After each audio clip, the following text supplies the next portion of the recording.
مجھے ایسے ایسے کیسز ملے ہیں کہ 20 سال پہلے نکاح ختم ہو چکا تھا، حرمت مغلظہ، اور 20 سال سے وہ ساتھ رہ رہے جہالت کی بنا پر کہ پتہ نہیں طلاق ہو گئی ہے، بیٹی کے ساتھ زنا ہو رہا ہے، اور ماں باپ اور بھائی کہہ رہے شوہر کے ساتھ رہے، ٹھیک ہے صلح ہو گئی، یہ معلوم ہی نہیں کہ بھائی حرمت مغلظہ ہے، حلالہ کے بغیر دوبارہ نہیں مل سکتے ہو، زنا خالص، پیدا ہونے والا بچہ ولد الزنا۔ میں آپ سب سے کوشچن کرتا ہوں، یہ بتائیے کہ آپ یہ چاہیں گے کہ آپ کی بیٹی کے ساتھ زنا ہو؟ بولیے، کیا آپ یہ چاہیں گے کہ آپ کا بیٹا زنا کرے؟ اگر آپ کہیں گے نہیں، تو پھر میں آپ سے پوچھتا ہوں، اپنے بچوں کو آپ نے طلاق کے مسائل سکھائے ہیں؟ بعض اوقات شوہر غصے میں بعض الفاظ نکالتا ہے، نیت نہ بھی ہو تب بھی طلاق واقع ہو جاتی ہے، اور وہ کنایہ لفظ ہوتا ہے، اور اس سے ایک دم نکاح بریک ہو جاتا ہے۔ اس کے بعد صلح کی واحد صورت یہ ہوتی ہے کہ دوبارہ تجدید نکاح کیا جائے، ورنہ صلح نہیں ہو سکتی ہے۔ مثال کے طور پہ بیوی کہہ رہی تھی چھوڑ دو مجھے، میں تمہارے ساتھ نہیں رہتی، شوہر نے کہا جا تجھے آزاد کیا۔ جیسے ہی غصے میں لڑائی کے دوران لفظ آزاد استعمال کرے گا، نکاح بریک ہو جائے گا فوراً۔ اب دوبارہ اگر ساتھ رہنا ہے، جدید نکاح کرنا ہوگا۔ میرے سامنے اتنے کیسز آئے جو بعد میں پتہ چلے، پہلے ہوتے تو میں روک دیتا، لفظ کنایہ سے طلاق ہوئی، نکاح بریک ہے، آگے جی ماں باپ بھی دیکھو بیٹا صلح کر لو، اچھی بات نہیں ہوتی، لڑائی جھگڑا کس گھر میں نہیں ہوتا؟ اچھا امی جان کیا کریں؟ ہاتھ ملاؤ، ہاتھ ملاؤ، جاؤ بیٹا حرام بتی کرو، جاؤ جاؤ حرام کرو۔ یعنی غور کریں، حلال سمجھ کے حرام کرنا، زنا کو حلال سمجھ کر آج ہمارے بعض گھروں کے اندر یہ زنا ہو رہا ہے، حلال سمجھ کر۔ کیوں؟ علم دین نہیں سیکھا ہوا۔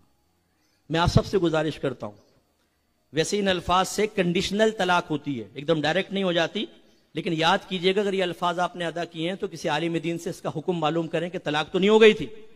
مثلا جا، دفع ہو جا، نکل جا، شکل گم کر، دوسرا شوہر دیکھ، بوریا بستر گول کر، میں کہ جا، تیرا میرا کوئی تعلق نہیں، تو مجھ پہ حرام ہے، ان سے طلاقیں پڑتی ہیں، پتہ ہے آپ کو؟ سیکھیں آپ نے یہ مسائل؟ بعض تو یہاں سفید ریش والے تشریف فرماؤں گے بزرگ، جو یاد کریں گے تو جوانی میں عالم غضب میں سلطان راہی کا اکثر ثانی بنتے ہوئے کتنی مرتبہ یہ الفاظ آپ نے زبان سے ادا کیے ہوں گے۔ لیکن گھر چل رہا ہے صاحب۔ میں تو یہ کبھی پسند نہیں کروں گا کہ میری بیٹی کے ساتھ زنا ہو یا میرا داماد ایسا ہو۔ میں اپنی بیٹی کو علم سکھاؤں گا، میں نے اپنے بیٹوں کو علم سکھایا ہے۔ ہم گھر میں اپنے رول ماڈل بننے کی کوشش کرتے ہیں تاکہ ہمارے بچے اپنے ازدواجی زندگی کو اچھا گزاریں، لیکن آپ کیا کر رہے ہیں یہ تو سوچئے۔ اور پھر میری ایک کڑوی بات ہضم کرنی پڑے گی آپ کو کہ 100 سال نعت خوانیوں کے اندر بیٹھ جائیں، 100 سال آپ فضائل کے بیان سنیں، جب تک اسٹریٹ فارورڈ یہ اسٹرکٹلی مسائل آپ نہیں سنیں گے، آپ کا گھر صحیح آباد نہیں ہو سکتا، آپ حرام سے نہیں بچ سکتے۔ ایک ہی کوشچن کیا تھا کہ کسی کی مغرب کی دوسری رکعت میں نماز ٹوٹ گئی کسی وجہ سے، تو وہ گیا وضو کر کے آیا اور دوسری سے ہی وہ کنٹینیو کرنا چاہے تو کیا کر سکتا ہے؟ دیکھیں، اگر امام کے پیچھے نماز پڑھ رہا تھا اور فرض کر لیں کہ اگر وضو ٹوٹ گیا تو نبی کریم صلی اللہ علیہ وسلم کا یہی فرمان ہے کہ وہ اپنی ناک پر ہاتھ رکھ کر جائے اور وضو کرے اور وہیں سے نماز کی بنا کرے۔ بنا کا مطلب یہ ہے کہ جہاں پہ نماز چل رہی تھی اسی پہ بنیاد رکھے۔ جب آپ کی دوسری میں اگر نماز بریک ہوئی ہے، آپ وضو کر کے آئیں گے تو لازم بات ہے کہ امام تو آگے بڑھ چکا ہوگا، تو آپ امام کے ساتھ شامل ہو جائیں گے، کنٹینیو رکھیں گے، یعنی جب امام اپنی پڑھ چکے گا تو پھر جو آپ کی رہ گئی تھی آپ اس نماز کو بعد میں ادا کریں گے۔ اور اگر آپ اکیلے نماز پڑھ رہے تھے، آپ کی نقصیر پھوٹ گئی یا کچھ ایسا مسئلہ ہوا، آپ وضو کر کے آئیں اور وہیں سے پھر آپ کنٹینیو رکھ سکتے ہیں، لیکن اس کے لیے ضروری ہے کہ آپ نے درمیان میں کوئی کلام نہ کیا ہو، ٹھیک ہے نا، کلام وغیرہ کچھ نہ کیا ہو تو اس پہ بنا کرنا صحیح ہوتا ہے۔ لیکن اس میں بھی علماء نے یہی لکھا کہ افضل یہ ہے کہ نئے سرے سے آپ نماز ادا کریں، تو نئے سرے سے پڑھیں زیادہ بہتر ہے۔ ایک یہ کہتے ہیں، ایک یہ کویسچن کیا تھا کہ یہ باہر کے ملک سے تھا کہ ہمارے یہاں جو اکثر شادیاں ہوتی ہیں اس میں ہال میں جب ہم جاتے ہیں تو مکس گیدرنگ ہوتی ہے اور میوزک بھی چل رہا ہوتا ہے، ایسی شادیوں میں شرکت کرنے کی کیا شرعی حیثیت ہے؟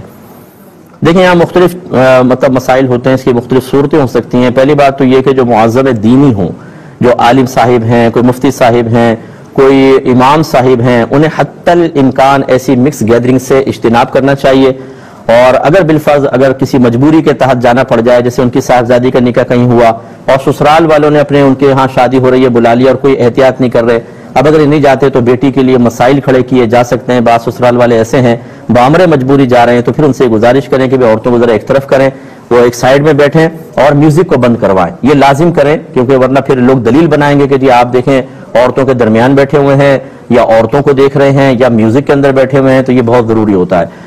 دوسرا عام لوگ ہوتے ہیں شرعی احکام کے، وہ بھی چونکہ مکلف ہیں، اس لیے حتی الامکان کوشش کریں کہ ایسی شادیوں میں شرکت نہ کی جائے.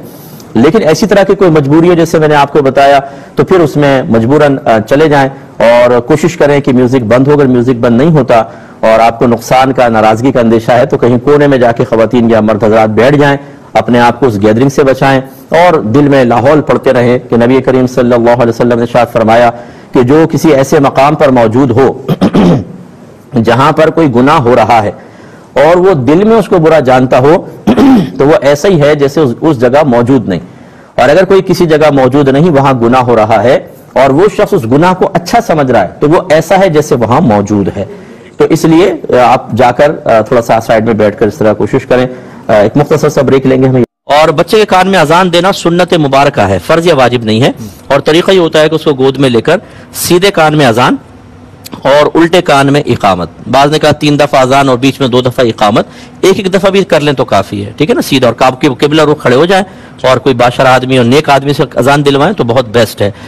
ٹی وی پہ اگر تلاوت چل رہی ہو تو قرآن کا حکم یہ ہے کہ جب تلاوت کی جائے تو اس کو خاموشی سے سنیں. اس وقت آپ اپنا قرآن کھول کر اگر چاہیں کہ تجوید سے ہم پڑھ دیں یا وہ پڑھ رہے ہیں قاری صاحب ہم دیکھتے جائیں تو گنجائش ہے. لیکن اگر ایسا نہیں کر سکتے کہ وہ پڑھیں آپ بھی اس کو دہرائیں تو یہ مناسب نہیں ہے. کہ تلاوت ہو رہی ہے، یہ کوئی کلاس نہیں ہے. کلاس میں ایسا ہو سکتا ہے کہ استاد کی چیز کو دہرایا جائے لیکن اس میں خاموشی سے سنا جائے. اسی طریقے سے ایک حدیث دیکھیں، صحیح مسلم کی ہے 2199 حدیث پاک اور سنن ابن ماجہ میں 3515. یہ 2 حدیثیں یعنی 2 کتابوں میں ایک حدیث نقل ہے. وہ کیا ہے؟ حضرت جابر رضی اللہ تعالیٰ عنہ بیان کرتے ہیں کہ رسول اللہ صلی اللہ علیہ وسلم نے ہمیں دم کرنے سے منع فرما دیا. اب یہ دیکھیں، جو بعض آپ کو یہ کہیں گے نا دم کرنا منع ہوتا ہے، یہ پھوک نہیں مارو شرک ہوتا ہے. دیکھو نبی کریم نے منع فرمایا، سنیں کہ کیوں منع کیا تھا، منع فرما دیا. پھر عمر بن حزم کی آل کے لوگ رسول اللہ صلی اللہ علیہ وسلم کے پاس آئے اور عرض کیا رسول اللہ ہمیں ایک دم آتا ہے جس سے ہم بچھو کے ڈنگ کا علاج کرتے ہیں اور اب آپ نے دم کرنے سے منع فرما دیا ہے. رسول اللہ صلی اللہ علیہ وسلم نے فرمایا کہ اپنے دم مجھ پر پیش کرو. پھر آپ نے فرمایا کہ وہ پیش کیا ہوگا تو فرمایا اس میں کوئی حرج نہیں ہے، تم میں سے جو شخص اپنے بھائی کو نفع پہنچا سکتا ہو وہ اپنے بھائی کو نفع پہنچائے. اس حدیث نے فیصلہ کر دیا ہے. میں کاش میں کہتا ہوں کہ آپ جو یہ پوسٹیں بھیجتے ہیں نا، یوں ادھر کا بات سن کے یہاں بھیج دی یہاں بھیج دی، ان حدیثوں کو کریں نا. آپ کیوں نہیں کرتے ہیں؟ اس کی پوسٹ بنائیں، ان کو بھیجیں، عام کریں لوگوں کو. نبی کریم صلی اللہ علیہ وسلم نے جس دم سے منع فرمایا وہ دم تھے جو کلمات کفر و شرک پر مبتلا تھے، ان کو منع کر دیا. اس لیے سرکار نے فرمایا اپنے دم میرے سامنے پیش کرو، جو منتر پڑھتے ہو یا جو بھی کلمات پڑھتے ہو پیش کرو. صحیح ہوں گے تو ٹھیک ہے کرو، تاکہ تمہارے بھائی تم سے نفع حاصل کریں. اس کا مطلب ہے سرکار نے واضح فرما دیا کہ جس کو ہم نے منع کیا وہ غلط ہے، یا غلط کلمات کو ہم نے منع کیا ہے، اور جس کی ہم اجازت دے رہے ہیں وہ ہیں جو صحیح کلمات پر مشتمل دم ہیں. اور یہ یاد رکھیں، میں ضمن عرض کر دیتا ہوں، یہ پہلے کلام کر چکا ہوں، یہی معاملہ تعویذ کا ہوتا ہے. جو رحمت کونین صلی اللہ علیہ وسلم نے تعویذ لٹکانے سے منع کیا، تعویذ کے استعمال سے منع کیا، یہ حدیثیں اس کی بھی ایک بالکل تفسیر ہیں، اس کی وضاحت کرنے والی ہیں. جو کفار کے زمانے کے تعویذات تھے وہ کلمات کفر و شرک پر مشتمل تھے، انہیں سرکار نے منع فرمایا ان کو نہ لٹکاؤ. اور وہ اتنے معروف تھے، اتنے زیادہ استعمال ہوتے تھے کہ اگر شروع میں تو سرکار نے پاکیزہ کلمات والے تعویذات بھی منع فرمائے، کیونکہ لٹکا ہوا کوئی تعویذ لٹکا کر آ رہا ہے، اس میں قرآن لکھا ہوا ہے، اب دور سے آ رہے ہیں تو دیکھنے والا تو یہ سمجھے گا کلمات کفر و شرک ڈالے ہوئے ہیں، کیونکہ وہی زیادہ معروف تھے. اس لیے شروع میں ایسی حدیثیں بھی آپ کو ملیں گی کہ سرکار نے ذکر الہی والے تعویذ بھی منع کیے.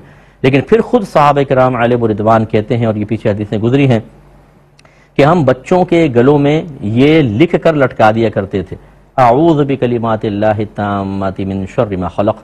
یعنی یہ کیونکہ یہ اس سے کیڑے مکوڑے کاٹتے نہیں ہیں اور آدمی اس سے محفوظ رہتا ہے، تو صحابہ کہتے ہیں ہم ان کو لکھ کر بچوں کے گلوں میں ڈال دیا کرتے تھے، یعنی تعویذ بنا کے ڈال دیا کرتے تھے. تو اب یہ جو تعویذات ہیں اگر وہ اچھے کلمات پر مشتمل ہیں، قرآن پاک کے تعویذات ہیں یا اعداد کے ہوتے ہیں، کیونکہ یہ حروف ابجد اگر آپ نے سنا ہو، الف کا ایک حرف ہوتا ہے، با کے 2 ہیں مثال کے طور پر، تو وہ اس طریقے سے ناموں کے نکال کے یا آیات کے حروف نکال کے حروف کے تعویذات دے دیتے ہیں، تاکہ براہ راست اگر گر بھی جائیں تو جیسے آیت گرنے سے بے ادبی ہوتی ہے وہ بے ادبی کا ارتکاب نہ ہو، اور اس کی تاثیر ویسی ظاہر ہوئی ہے. تو آیات کریمہ ہوں، حدیثوں کے کلمات ہوں، ان کو اگر آپ اس طرح تعویذ بنا کے گلے میں لٹکا لیں، بازو میں باندھ لیں، اس میں کوئی حرج نہیں ہے. یہ ایک طریقہ علاج ہے، جیسے دم ایک طریقہ علاج ہے.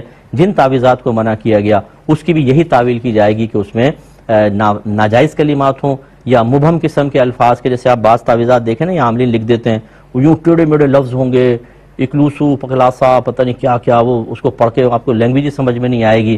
یہ تعویذات میں عاملین کو بھی گزارش کرتا ہوں کہ یہ نہ کریں آپ، ورنہ آپ اس کا پہلے مطلب بتائیں، اپنے آپ سے مطلب پوچھیں کہ کیا مطلب ہے اس کا. اگر آپ کے ہمارے استاد نے دیا، استاد کوئی آپ کا امام اعظم ابو حنیفہ نہیں تھا، وقت آ کے اس نے جو دے دیا آپ اس کو استعمال کر لیں، اس کے معنی عجیب و غریب بھی نکل سکتے ہیں. اللہ تعالیٰ عمل کی توفیق عطا فرمائے.